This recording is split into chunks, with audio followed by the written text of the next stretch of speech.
साथियों, स्वागत है आप सभी का आपके अपने YouTube channel RBSC CBSE Hindi ज्ञान के इस भाग में। आज हम कुछ वस्तुनिष्ठ प्रश्न लेकर आए हैं जो आपके फर्स्ट ग्रेड व सेकंड ग्रेड की परीक्षा में सहायता कर सकते हैं। मैं भी इनका अध्ययन कर रहा हूँ, कुछ व्याख्यात्मक रूप में इन्हें आज हम हल करते हैं।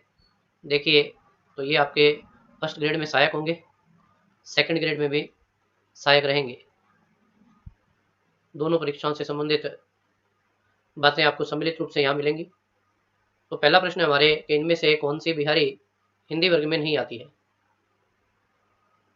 देखिए, बिहारी के लिए पूछ रहा है तो बिहारी में भोजपुरी, मगही और मैथिली तीनों आती हैं।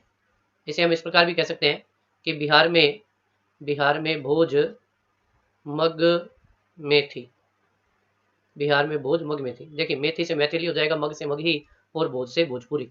तो इसका उत्तर जो है आपके वह छत्तीसगढ़ है। और छत्तीसगढ़ जो है, ये छत्तीसगढ़ी जो है ये पूर्वी हिंदी की उपबोली है, पूर्वी हिंदी के अंतर्गत आती है। छत्तीसगढ़ी मूल रूप से कहाँ बोली जाती है? ये आपके मध्य पूर्व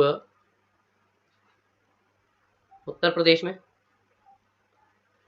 तथा पूर्वी मध्य प्रदेश में बोली जाती है। यहाँ आपको छत्तीसगढ़ी मिलेगी। और बिहारी जो है,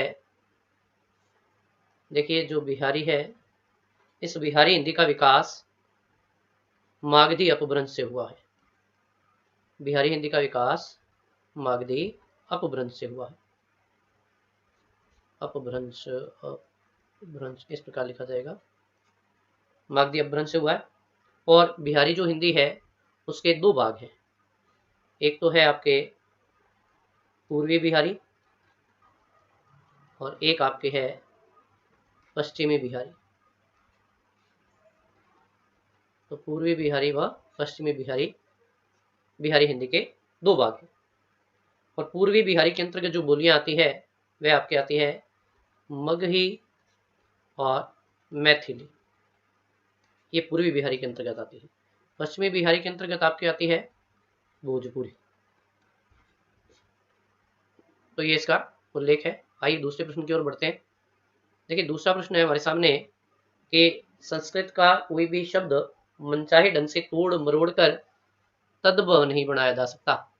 उपयुक्त विचार किस विद्वान का है? तो हमारे सामने जो विकल्प है सुनीति कुमार चटर्जी है, जॉर्ज ग्रियर्सन है, नामवर सिंह है और रामविलास शर्मा है। देखिए, पहले तो हमें ये ज्ञात है कि जो तद्भव होता है वह तत् धन भव से मिलकर बना है और जिसका अर्थ होता है उससे उत्पन्न, अर्थात संस्कृत भाषा से उत्पन्न। तो संस्कृत भाषा के वे शब्द जो कुछ परिवर्तन के पश्चात क्या हो गए हैं, हिंदी शब्दावली में आ गए। कुछ परिवर्तन के पश्चात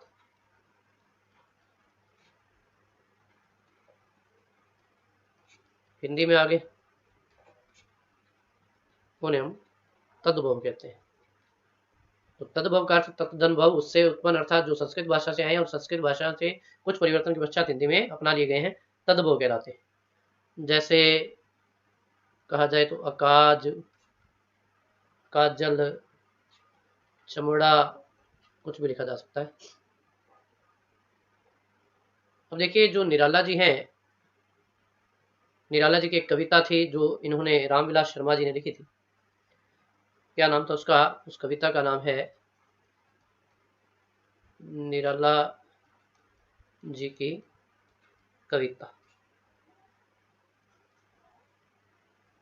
और ये जो कविता है चांद पत्रिका में प्रकाशित हुई थी तथा इन्होंने ही ये कहा है कि संस्कृत भाषा का कोई भी शब्द मनचाहे ढंग से तोड़ मरोड़ कर तद्भव नहीं बनाया जा सकता। और इसके अलावा निराला जी के संबंध में ये बात भी है कि इन्होंने एक हिंदी जाति की अवधारणा नामक रचना भी लिखी थी। जॉर्ज ग्रियर्सन की बात करें अब, तो साथियों जॉर्ज ग्रियर्सन जो है, इन्होंने आप सभी जानते हैं, the modern vernacular literature of Hindustan लिखा था, जो कि 1889 में लिखा था इन्होंने।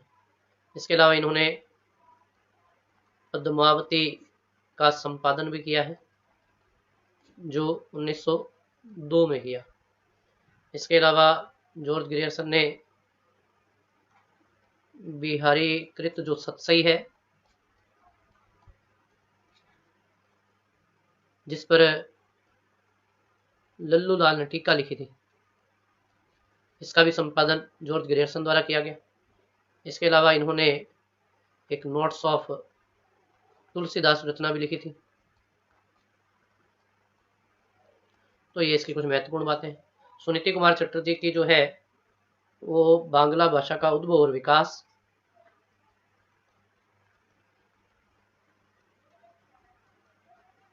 ये रचना आई। नामवर सिंह की बात करें तो नामवर सिंह ने इनके, चलिए यहाँ लिख देते हैं नामवर सिंह के बारे में।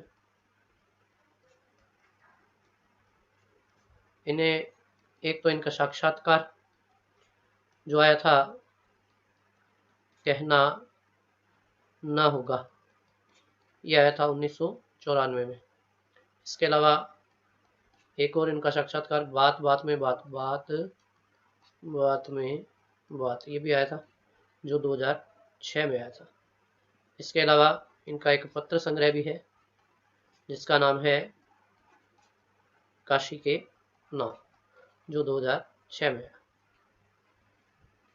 तो साथियों, ये आपके दो महत्वपूर्ण प्रश्न जो आज हमने हल किए। इसी प्रकार कुछ अन्य प्रश्न भी हम हल करेंगे। वीडियो से अंत तक जुड़े रहने के लिए धन्यवाद। आशा करता हूँ कि आपके लिए सामग्री निश्चित रूप से ज्ञानवर्धक रही होगी। धन्यवाद।